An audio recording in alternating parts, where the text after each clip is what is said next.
Smitty Fitzgerald. I'm sad to report to you that the President has died. White House officials reported that President John Henry passed away in his sleep sometime last evening. Over the next 70 days, the body of the President will be dried and blessed.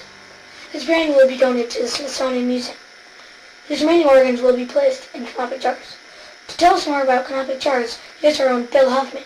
Bill? Thanks, Maggie. As you know, Canopic Jars are specially made clay or ivory jars used to hold the internal organs of high-ranking officials after they've died. These jars will be placed in the President's tomb so that he will be whole again in the afterlife. To find out more about Canopic Jars, log on to our website at www.fakenews.com/Canopic Jar. Smitty? Thanks, Bill. Now we'll speak to John Doe, who is reporting to us live from outside the Pioneer Theater. John, what can you tell us about what's going on down there? Well, Smitty, just an hour earlier, this entire area you see behind me was mobbed with women of all ages. Professional actresses from around the country flocked to the Pioneer Center in hopes of being picked for one of the coveted spots as a mourner in the presidential funeral procession. Auditions are now over and the mourners should be announced by the end of the day. John, did you see any mourners that stood out? Well, they were all pretty good. One is standing out as a clear favorite.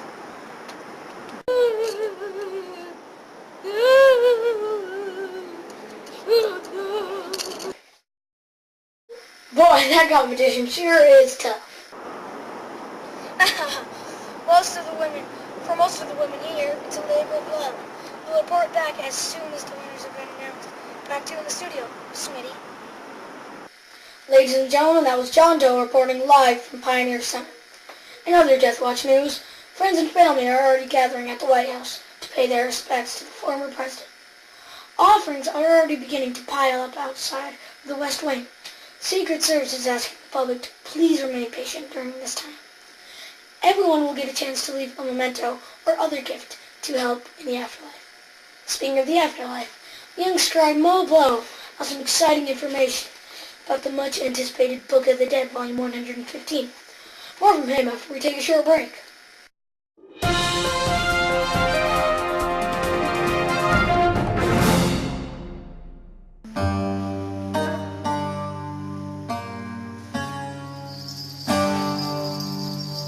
Make you feel like a king, part of this nutritious breakfast.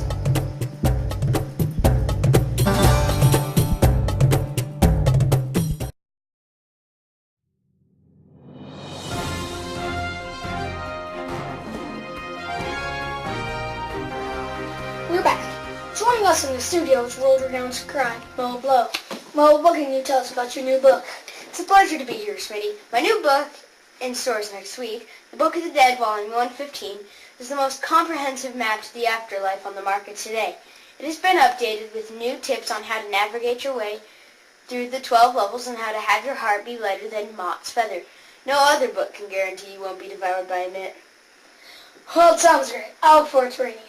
Not too soon, though. Here, Smitty. I wanted to remind your viewers that my Book of the Dead is also the only one out there with bonus tips for planning a funeral procession. Speaking of procession, our favorite meteorologist, Chumley, has got some information on the route the president's body will be taking to get to the afterlife.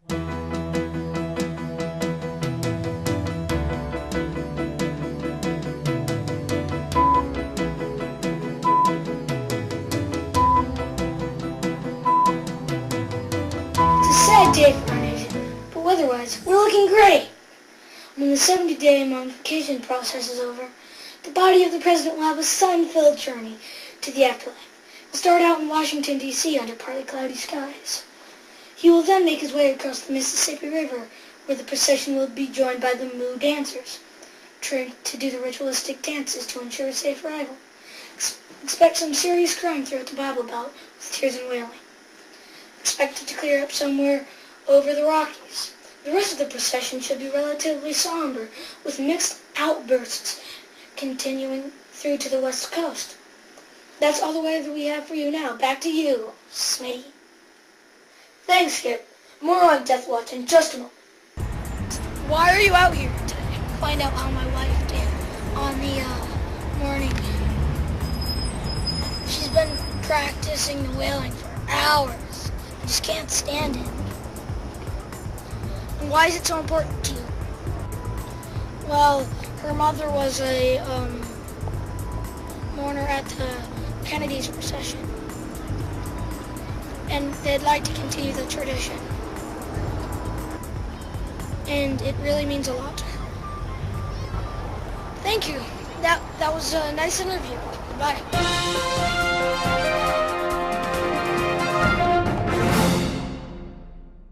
Thanks for joining us. I've just gotten word from my producers that we are fortunate enough to have with us via remote satellite the foremost authority on the burial process, Dr. Zahif Mushar. Dr. Mushar will tell us more about what is going to happen to the president's body over the next 70 days. Thank you for being here, Dr. Mushar. So what can you tell our viewers about mummification? Mummification is an ancient art. Very few people are qualified to mummify a body. The priests working on the president have already prepared the body for organ removal. With exception to the brain, the remaining organs such as the liver, stomach, lungs, and intestine will be put in canopic jars, which, as you know, will be placed in the presidential tomb. Next, priests will begin drying out the body. They will use a mixture of salts called natrons to help stop, decomposition. The body will lay in this state for almost a month. The wrapping of the mummy is the third step in the process. Hundreds of yards of linen will be wrapped around the body in order to protect it. Oftentimes, jewels will be, slipped into the bandages. The final step in the process of mummification is entombment. At this point, the mummy will be wrapped in a sheet and given a copy of the Book of the Dead. The body is then placed in a tomb, and the journey into the afterlife begins. So what can you tell us about the tomb for the president? Good question. It has been being built since the president was just a very small boy. Workers have spent the last 56 years trying to complete a final resting place. So where exactly is the tomb located?